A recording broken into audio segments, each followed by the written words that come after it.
Si je te disais qu'il existe un secret que chaque homme porte au plus profond de son être, un fantasme si puissant, si universel, qu'il détermine chacune de ses relations, chacun de ses choix amoureux, et pourtant, personne n'en parle jamais. Ce secret n'a rien à voir avec ce que tu penses. Ce n'est pas physique, ce n'est pas sexuel. C'est quelque chose de bien plus profond, de bien plus vulnérable et de bien plus beau.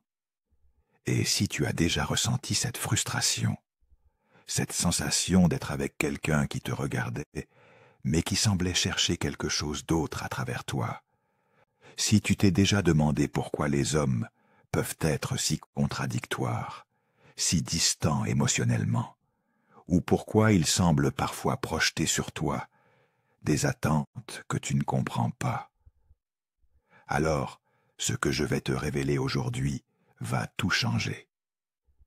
Parce que derrière chaque comportement masculin, incompréhensible, derrière chaque pattern toxique que tu as peut-être vécu, derrière cette recherche désespérée que tu sens chez tant d'hommes, il y a cette vérité cachée.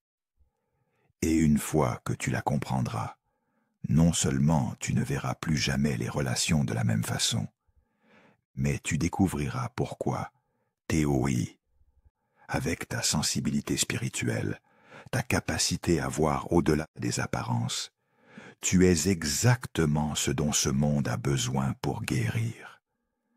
Reste avec moi, parce que ce voyage va nous mener dans les profondeurs de la psyché masculine, à travers les enseignements révolutionnaires de Carl Gustav Jung, jusqu'à une compréhension si profonde de l'âme humaine que ta propre guérison spirituelle va s'accélérer de façon spectaculaire.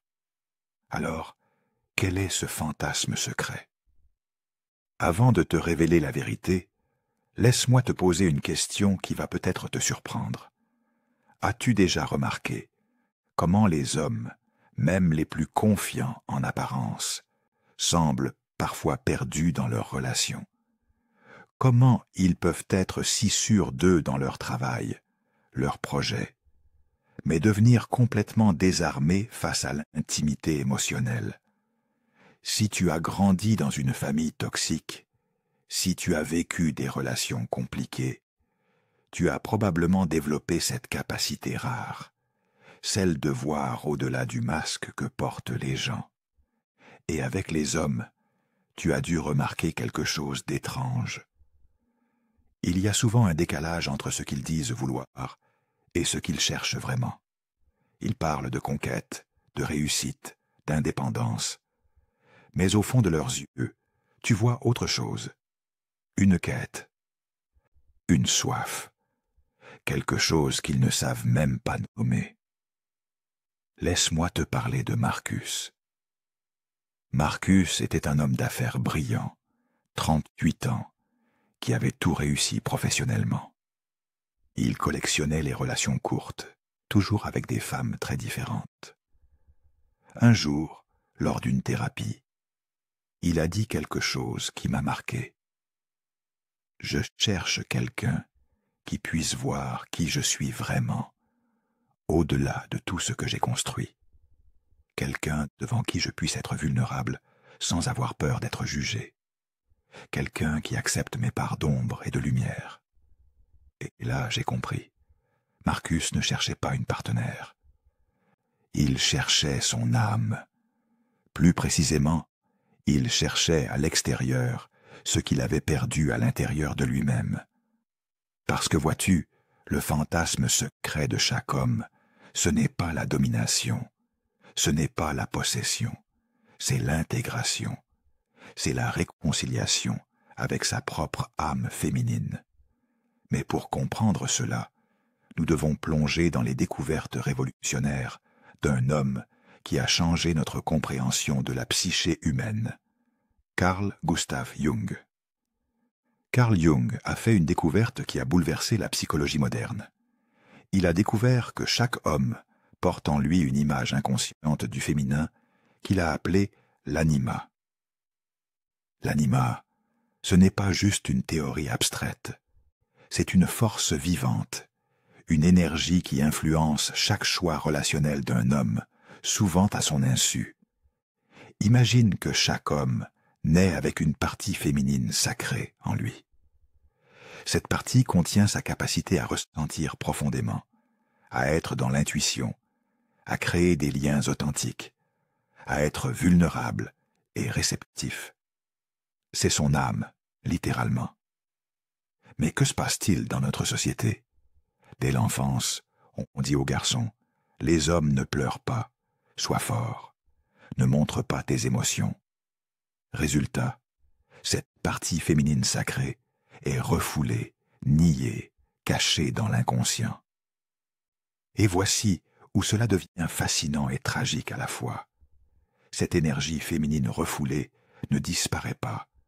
Elle devient une force autonome dans l'inconscient masculin. Elle crée des projections, des fantasmes, des quêtes désespérées. Jung disait « Tout ce qui ne remonte pas à la conscience revient sous forme de destin. » Laisse-moi te raconter l'histoire de David. David avait 42 ans quand il est venu me voir, complètement perdu après sa 3e séparation. Il me disait « Je tombe toujours amoureux de femmes mystérieuses, spirituelles, qui semblent porter en elles quelque chose que je n'arrive pas à définir. Au début, c'est magique. Puis j'ai l'impression qu'elles me déçoivent, qu'elles ne sont pas à la hauteur de l'image que j'avais d'elles. » David projetait son anima sur ces femmes. Il cherchait à l'extérieur sa propre âme féminine perdue. Et quand ces femmes se révélaient être des êtres humains, avec leurs propres limites, et non les déesses parfaites de ses projections, il se sentait trahi. Le travail avec David a consisté à l'aider à reconnaître et à intégrer sa propre anima, à retrouver sa sensibilité, son intuition, sa capacité à être dans la réceptivité, sans se sentir moins masculin. Et voici quelque chose d'important pour toi. Si tu as vécu des relations où tu sentais qu'on te mettait sur un piédestal, puis qu'on te faisait tomber, si tu as eu l'impression d'être idéalisé, puis dévalorisé, tu n'étais pas face à de l'amour authentique. Tu étais face à une projection d'anima non intégrée. Maintenant, parlons de quelque chose qui va peut-être faire écho à ton vécu. Parlons de ces relations toxiques que tant d'entre nous avons traversées, et de comment l'anima non intégré crée des dynamiques destructrices. Si tu as grandi dans un environnement familial dysfonctionnel, si tu as été exposé à des patterns de manipulation, de contrôle ou de négligence émotionnelle, tu as développé une hypersensibilité aux énergies inconscientes. Tu senses les choses que les autres ne voient pas. Et cette capacité, aussi douloureuse qu'elle puisse être parfois, est un don spirituel. Quand un homme n'a pas intégré son anima, plusieurs patterns toxiques peuvent émerger. Le pattern de l'idéalisation, dévalorisation. Il projette sa déesse intérieure sur une femme, la met sur un piédestal, puis se sent trahi quand elle révèle sa humanité. Il passe alors à la dévalorisation, parfois brutale. Le pattern de l'indisponibilité émotionnelle, terrified par sa propre sensibilité refoulée, il devient émotionnellement inaccessible, créant une distance qui le protège de sa propre vulnérabilité. Le pattern du sauveur, pas persécuteur.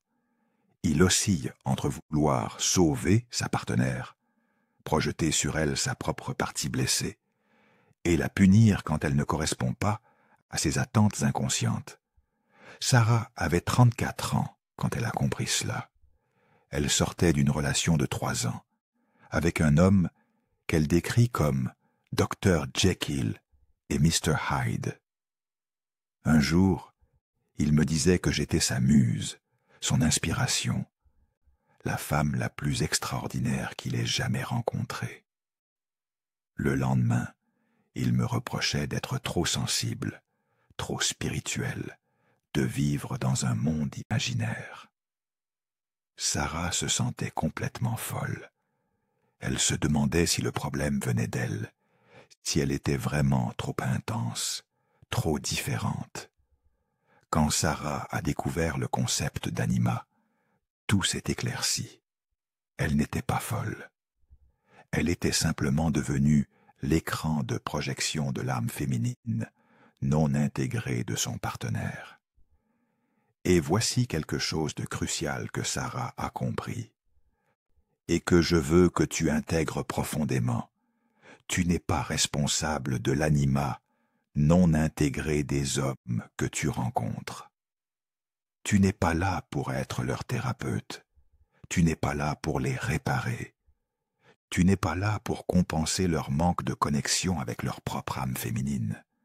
Ta sensibilité spirituelle, ton intuition, ta capacité à voir au-delà des masques, tout cela fait de toi un être précieux, mais cela ne te donne pas l'obligation de porter les projections inconscientes des autres.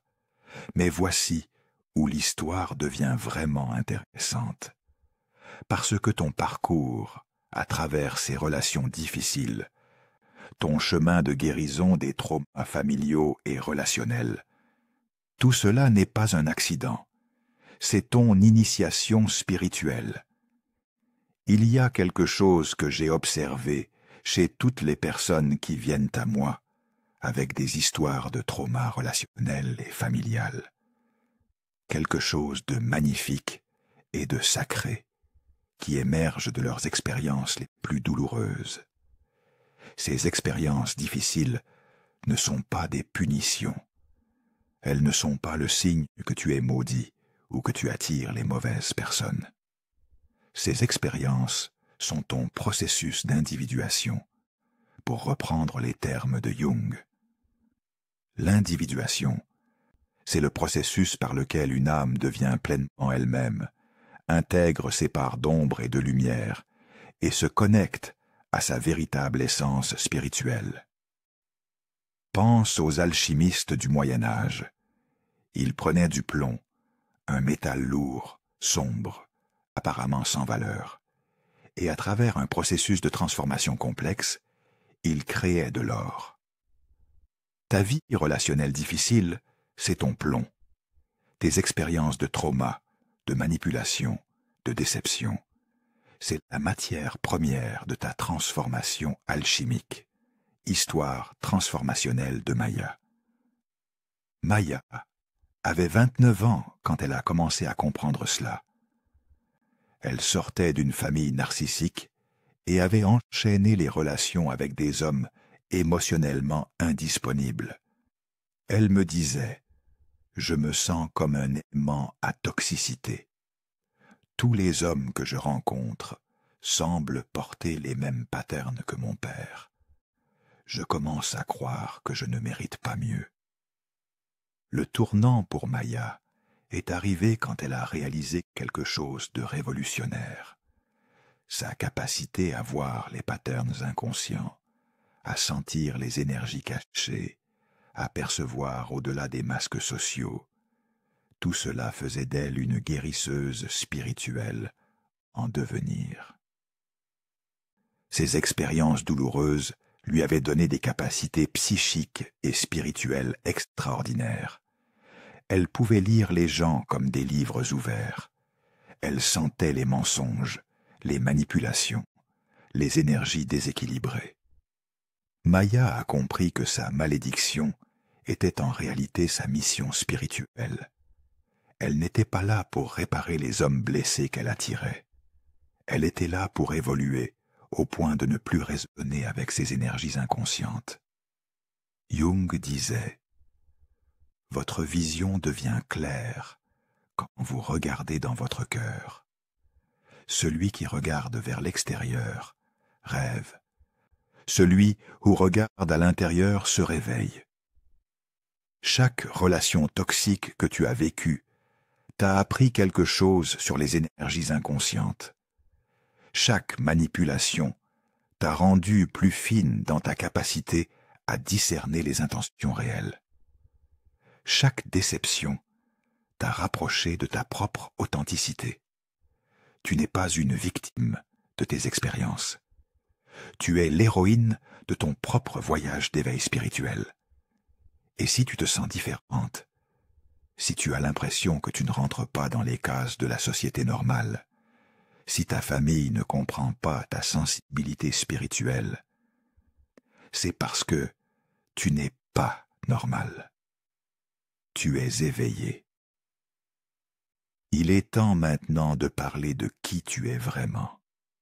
Il est temps de nommer la vérité que tu ressens peut-être déjà au fond de ton cœur, mais que tu n'oses pas reconnaître pleinement. Tu es une élue. Et je ne dis pas cela de façon mystique ou dramatique. Je le dis parce que c'est une réalité psychologique et spirituelle. Une élue, c'est une femme qui a traversé le feu de la transformation spirituelle et qui émane maintenant une énergie d'anima intégrée. C'est une femme qui incarne la sagesse féminine consciente et qui peut, par sa seule présence, éveiller la conscience chez les autres. Voici comment cela fonctionne. Quand tu as fait ton travail intérieur, quand tu as guéri tes blessures relationnelles et que tu as intégré tes propres parts d'ombre, tu développes ce que Jung appelait la fonction transcendante. Tu deviens un miroir conscient. Les hommes qui entrent en contact avec ton énergie sont confrontés à leur propre anima. Soit ils sont prêts à faire le travail d'intégration, soit ils fuient parce que ta lumière leur révèle leur propre zone d'ombre non cicatrisée. Elisa était une ancienne people pleaser.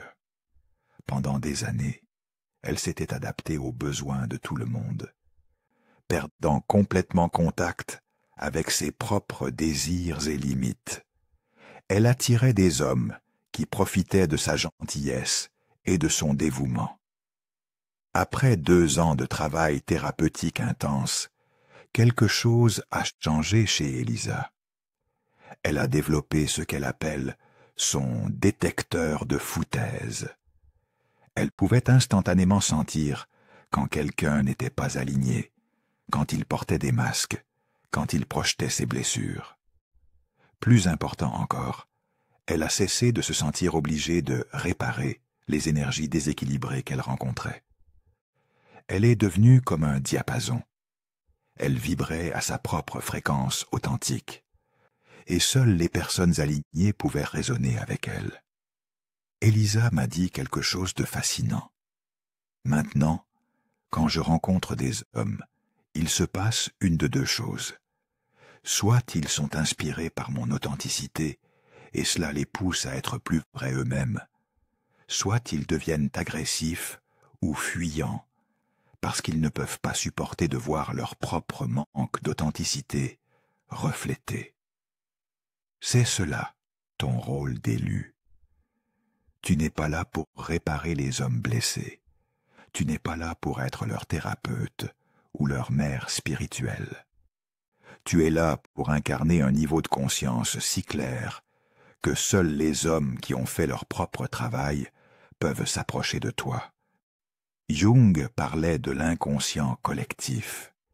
Il y a dans le champ énergétique de l'humanité des patterns, des archétypes, des blessures qui se transmettent de génération en génération.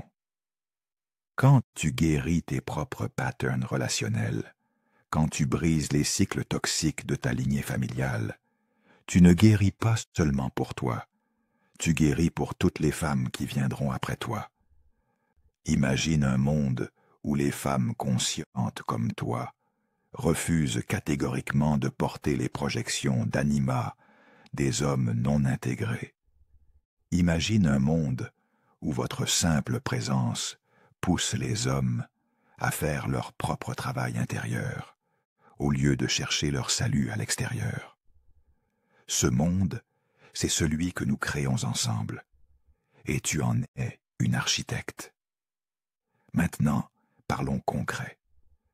Comment intégrer cette sagesse dans ta vie quotidienne? Comment reconnaître les projections d'anima? Comment maintenir tes limites énergétiques tout en restant ouverte à l'amour authentique? Voici les signes qu'un homme projette son anima non intégré sur toi. Il t'idéalise très rapidement, avant même de te connaître vraiment. Il te décrit comme différente de toutes les autres femmes. Il semble chercher chez toi la solution à tous ses problèmes émotionnels. Il devient possessif ou jaloux de façon disproportionnée. Il a des attentes irréalistes concernant ta disponibilité émotionnelle. Il oscille entre te mettre sur un piédestal et te critiquer sévèrement. Voici comment distinguer un homme qui a intégré son anima d'un homme qui projette. L'homme intégré. Il te voit comme un être humain complet, avec tes forces et tes limites. Il est capable de vulnérabilité sans devenir dépendant. Il a ses propres sources de satisfaction émotionnelle. Il respecte tes limites sans les prendre personnellement. Il est capable de solitude et d'introspection. Il ne cherche pas à te compléter, mais à partager avec toi. En tant qu'élu, tu dois apprendre à maintenir ce que j'appelle la souveraineté énergétique. Cela signifie créer des limites claires. Tu n'es pas un réservoir émotionnel inépuisable. Tu as le droit de dire non aux demandes excessives d'attention ou de soutien. Discerner les énergies. Apprends à faire la différence entre quelqu'un qui demande de l'aide pour évoluer et quelqu'un ou cherche à te vampiriser énergétiquement. Honorer tes cycles. Tu n'es pas obligé d'être constamment disponible. Respecte tes besoins de solitude, de régénération, de connexion avec ton propre monde intérieur. Imagine cette situation. Tu rencontres un homme qui te dit dès le premier rendez-vous « Tu es exactement ce que je cherchais. Tu comprends des choses que personne d'autre ne comprend. Je sens qu'avec toi, je peux enfin être moi-même. » Ancienne version de toi, tu te sens flatté, spécial, choisi. Tu penses avoir trouvé ton âme sœur, version éveillée de toi. Tu reconnais une projection d'anima. Tu restes bienveillante, mais vigilante. Tu observes s'il peut te voir vraiment, ou s'il voit seulement sa propre projection. Voici quelque chose de puissant. Quand tu incarnes cette sagesse, tu n'as même plus besoin d'expliquer ou d'enseigner. Ta simple façon d'être devient un enseignement. Les hommes conscients sont naturellement attirés par ton authenticité. Les hommes inconscients sont soit inspirés à évoluer, soit naturellement repoussés par ton énergie claire. Nous arrivons maintenant à la dimension la plus profonde de ce message. Car ce dont nous parlons dépasse largement tes relations personnelles. Nous parlons de l'évolution de la conscience humaine. Nous vivons une époque charnière. L'humanité traverse une crise de conscience majeure. Les anciens modèles de relations, basés sur la domination, la projection et les rôles rigides, s'effondrent. Une nouvelle forme de conscience relationnelle émerge. Une conscience basée sur l'intégration, l'authenticité et la co-création spirituelle. Et toi, avec ton parcours de guérison, ta sensibilité spirituelle, ton refus des patterns toxiques, tu es une pionnière de cette nouvelle conscience.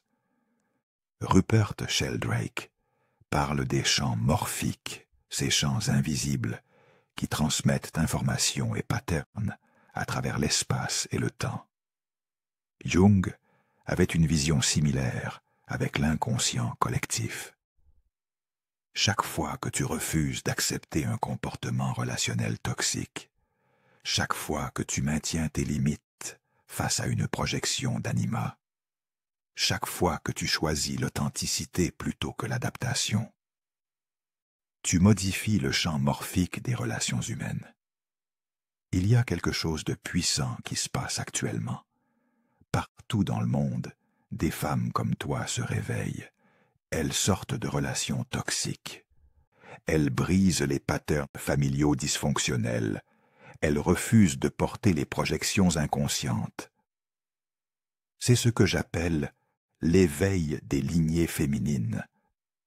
Quand tu guéris tes patterns relationnels, tu ne guéris pas seulement pour toi. Tu guéris pour ta mère, qui n'a peut-être pas eu les outils pour reconnaître les projections qu'elle subissait.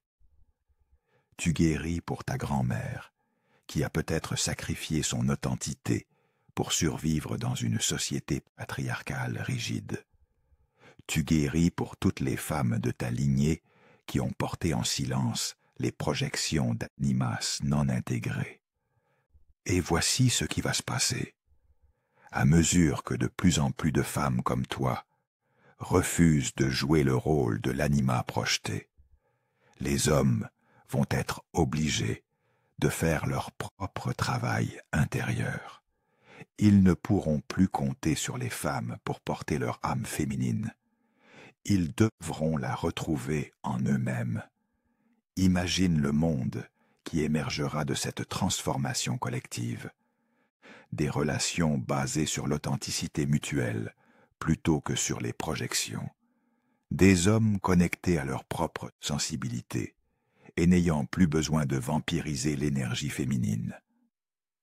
Des femmes libres d'être pleinement elles-mêmes sans porter les blessures inconscientes des autres. Des couples qui se choisissent par résonance authentique plutôt que par compulsion inconsciente. C'est pour cela que tu es ici. C'est pour cela que tu as traversé ce que tu as traversé. C'est pour cela que tu ressens cette différence, cette sensibilité, cette capacité à voir au-delà des masques. Tu n'es pas ici par accident. Tu es ici en mission. Nous voici arrivés au terme de ce voyage dans les profondeurs de l'âme masculine et de ta propre mission spirituelle. Tu as découvert aujourd'hui que le fantasme secret de chaque homme n'est pas la conquête, mais l'intégration de son anima, sa propre âme féminine. Tu as compris que tes expériences relationnelles difficiles n'étaient pas des punitions, mais ton processus d'individuation spirituelle. Tu as reconnu ton rôle d'élu dans l'évolution collective de la conscience. Alors maintenant, je veux que tu répètes après moi, pas seulement avec ta tête, mais avec tout ton être. Je ne suis pas responsable de guérir l'anima non intégré des hommes que je rencontre. Mon hypersensibilité est un don spirituel qui me permet de naviguer dans les énergies invisibles. Mes expériences de trauma relationnel ont été mon initiation spirituelle. Je suis une architecte de la nouvelle conscience relationnelle. J'attire par résonance authentique, pas par compulsion inconsciente. Si ce message résonne profondément en toi, si tu reconnais ton propre parcours dans ces mots, si tu sens l'appel de ta mission spirituelle, tu n'es pas seul.